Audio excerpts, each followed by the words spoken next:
Assalamualaikum warahmatullahi wabarakatuh. Perkenalkan, nama saya Eli Ratnasari dari kelas 11 ATP 4 nomor absen 9. Pada video kali ini saya akan menceritakan tentang masa pendudukan Jepang di Indonesia. Tentara Jepang mendarat dan menduduki di beberapa tempat di Indonesia antara bulan Januari dan Maret 1942. Dalam waktu singkat, Jepang memaksa Belanda untuk menyerah pada tanggal 8 Maret 1942.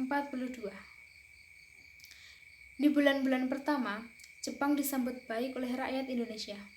Di beberapa kota diadakan panitia penyambutan. Rakyat menganggap Jepang sebagai pembebas dari penjajahan Belanda. Jepang pun memperlihatkan sikap baiknya. Setelah Jepang berhasil menata pemerintahan, sikap baik itu berubah. Berbagai peraturan dan larangan dikeluarkan, termasuk mendirikan suatu organisasi politik.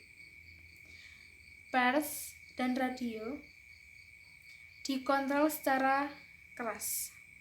Radio diberi segel, masyarakat hanya bisa mendengarkan berita dari sumber kantor berita resmi.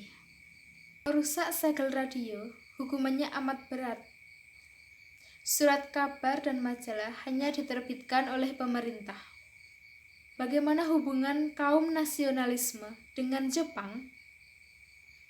Tokoh-tokoh pergerakan nasional mempunyai strategi yang berbeda dalam menghadapi Jepang. Ada yang memilih bekerja sama dengan Jepang, dan ada pula yang menolaknya.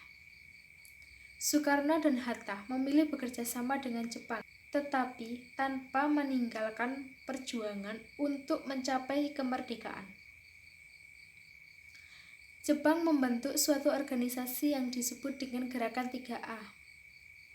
Organisasi ini mempropagandakan semboyan. Yang pertama, Nippon Cahaya Asia. Yang kedua, Nippon Pelindung Asia. Dan yang ketiga, Nippon Pemimpin Asia, yang dipimpin oleh Mr. Samsudin dari Jawa Barat. Karena kurang efektif, organisasi ini dibubarkan.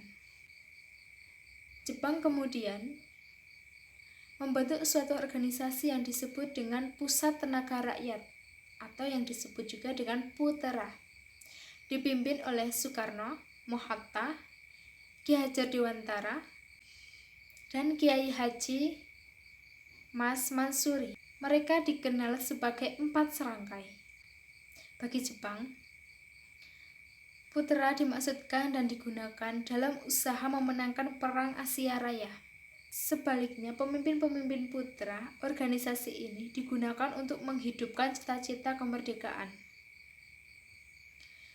Melalui media massa, media umum, mereka dapat mendekati rakyat.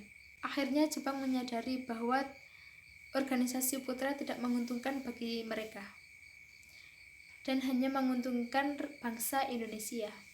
Oleh karena itu, organisasi Putera dibubarkan.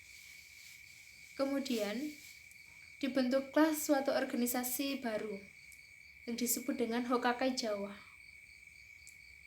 atau Perhimpunan Jawa, yang dipimpin langsung oleh pejabat Jepang. Hokakai dibentuk karena perang semakin meningkat. Rakyat dituntut untuk memberikan pengabdian yang lebih maksimal dan bersedia mengorbankan diri serta mempertebal rasa persaudaraan. Dampak pendudukan Jepang di Indonesia antara lain, masa pendudukan Jepang merupakan masa penderitaan bagi bangsa Indonesia.